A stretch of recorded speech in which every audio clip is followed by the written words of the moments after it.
mañana en la oración, en el texto evangélico que leímos, se nos evoca una situación de nosotros como iglesia en nuestros comienzos, que como pueblo sufrimos dispersión, una primera dispersión, una primera dificultad para recordar, para hacer memoria. Es el texto de Lucas 24 de los discípulos de Maús. Es en el comienzo de nosotros como comunidad de creyentes. Jesús había traído una alternativa nueva, había ilusionado con una utopía nueva de pueblo, había comenzado, había hecho una pequeña convocatoria, pero muy honda. Jesús fue ajusticiado y fue muerto y cortó eso, la alternativa, cortó la utopía, y hay una dispersión de sus discípulos. Dos de ellos se escapan del presente, se escapan de la historia, se van de Jerusalén hacia Emaús. Recuerden la narración de esta mañana, un caminante se les acerca, les tira un poco de la lengua y del corazón y hace que ellos se animen a reconocer el presente. Empiezan a hablar, a contar su desilusión, su angustia, su dolor, su depresión. Y siguen caminando, siguen escapándose.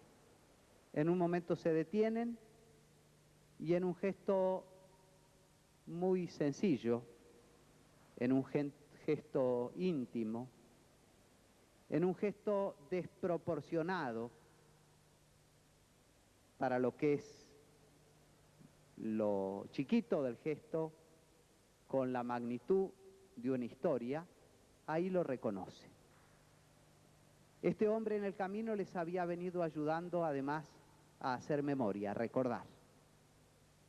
Les fue recordando algunos pasajes de la Biblia que iba relacionando eso que vivían con la historia de un pueblo, esa angustia del momento de ellos, esa decepción de ellos, esa desazón, ese no tener alternativas. El compañero les iba haciendo sentir que eso se ligaba con otras cosas, vividas por todo el pueblo al que ellos pertenecían. Les hizo hacer memoria. Y en un momentito, a propósito de algo muy simple, partir el pan, reconocieron. Y entonces recuperaron el hilo de la vida, recuperaron la capacidad de imaginar una nueva alternativa, volvieron a Jerusalén, perdieron una soledad, recuperaron una pertenencia y empezaron a construir una utopía de la que nos estamos beneficiando hoy nosotros. Me parece que eso tiene, este texto que elegimos para la mañana tiene que ver. Yo hace unos meses estaba preocupado por cómo explicar este texto. El domingo tenía que celebrar la misa en mi parroquia, tenía que hacer la predicación y justo era este pedacito del Evangelio, y estaba preocupado cómo explico eso de que ellos iban por el camino y el corazón les ardía pero no se daban cuenta. ¿Cómo explico eso de que eso tan de la vida ordinaria que vivían como era escaparse? ¿Cuántas veces nos escapamos nosotros? Tenía que ver con la historia de una historia grande.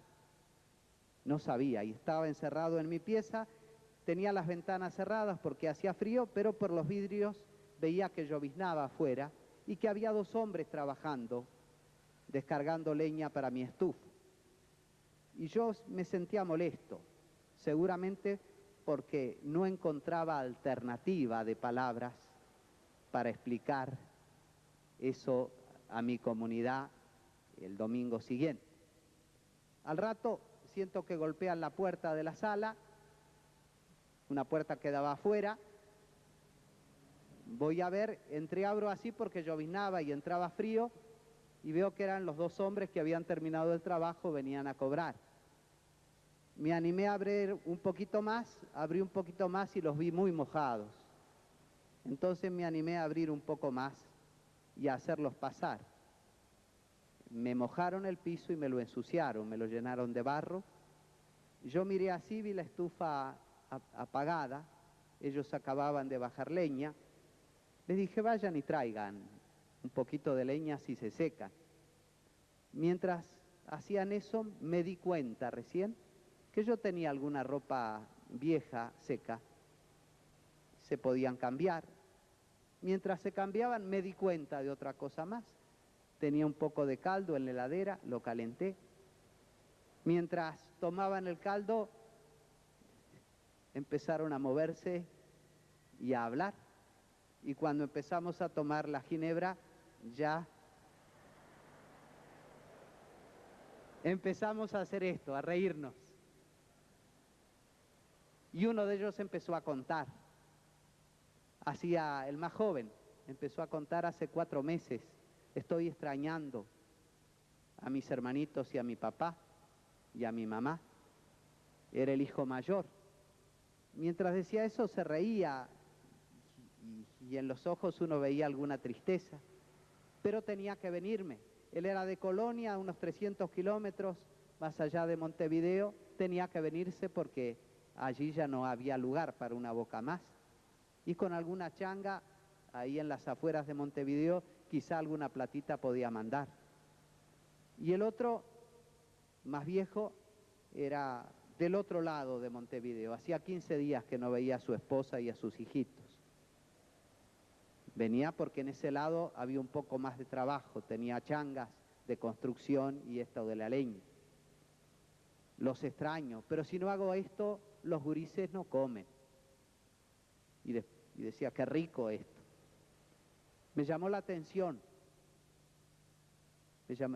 cómo empezaron a recordar, y en ese recuerdo había una presencia de seres queridos, había un dolor, había unas ganas de vivir y un entusiasmo para seguir luchando. Y mientras los escuchaba, me di cuenta que a mí me iba pasando lo mismo. Me di cuenta que yo también tenía seres queridos lejos. Estaba exiliado, era un exiliado en Uruguay. ¿Cuántas veces había compartido con otros pobres en la Patagonia, con los mapuches, en mi parroquia de Berazategui? Extrañaba. Y me di cuenta también, cuando me ocurría eso, que era lo que me molestaba cuando estaba en mi habitación. En realidad, lo que me molestaba era que esos hombres estuvieran ahí afuera y yo encerrado. Y no me animaba a reconocerlo, no sea que los hiciera pasar. Y al hacerlos pasar, no sea que los quisiera. Y si los quería, quizá me iba a tener que volver a separar, como me había ocurrido otras veces en la vida. Pero ahí me di cuenta entonces que ya tenía la alternativa de la homilía hecha. Ya sabía cómo explicar eso de que el corazón arde y uno no se da cuenta. Y ya sabía algo más. Sabía que ya no era exiliado. Sabía que la tierra se me había agrandado un poco porque estaba compartiendo con ellos. Me llamó la atención eso de cómo el corazón era parecido a la puerta. En la medida que uno lo deja cerrado, uno no recuerda y se queda. En la medida que lo empiece a entreabrir, uno puede admitir, aunque sea doloroso, empieza a recordar. Y al compartir recuerdo con otro, uno puede retomar el hilo de la vida, hacer presentes a seres queridos o cosas queridas desde donde uno viene y tener una tierra nueva desde donde pararse, hacer que esa vida vaya construyéndose en alternativas nuevas. Me pareció que esto podía ayudarnos.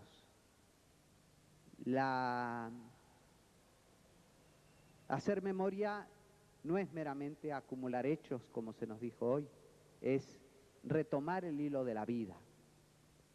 Seguir naciendo no es nacer de cero. Se nace desde donde uno está, desde donde uno viene, desde donde uno pertenece. Y para seguir naciendo no hay que morirse totalmente tampoco. Para seguir naciendo hay que vivir hasta el fondo y vivir las muertes, que significa vivir hasta el fondo nuestra situación de hombres y nuestra situación de hombres que queremos ser pueblo, de mujeres y hombres que queremos ser pueblo.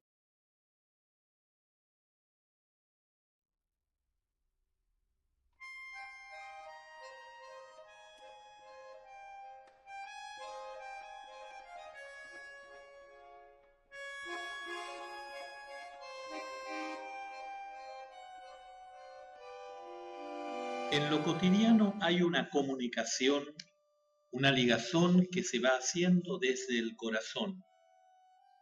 Cuando yo estaba secuestrado, en esa duda de si me mataban o no, recuerdo que un día me puse a preguntarle a Dios qué iba a pasar y me dije, voy a quedarme callado para ver qué me contesta.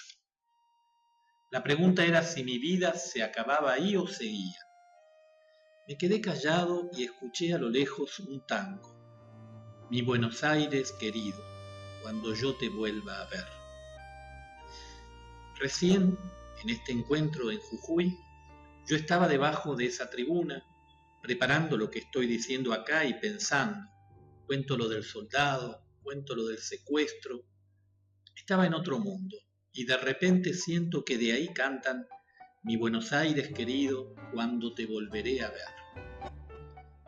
No puedo dudar cuando les digo que hay un espíritu que está en lo hondo del corazón animando la vida y dándonos fuerzas para rescatar de todo secuestro.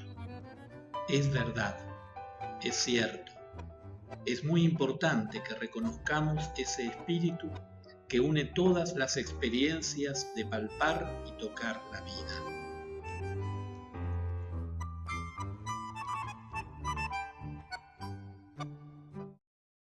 Bueno, esto era lo que les quería compartir.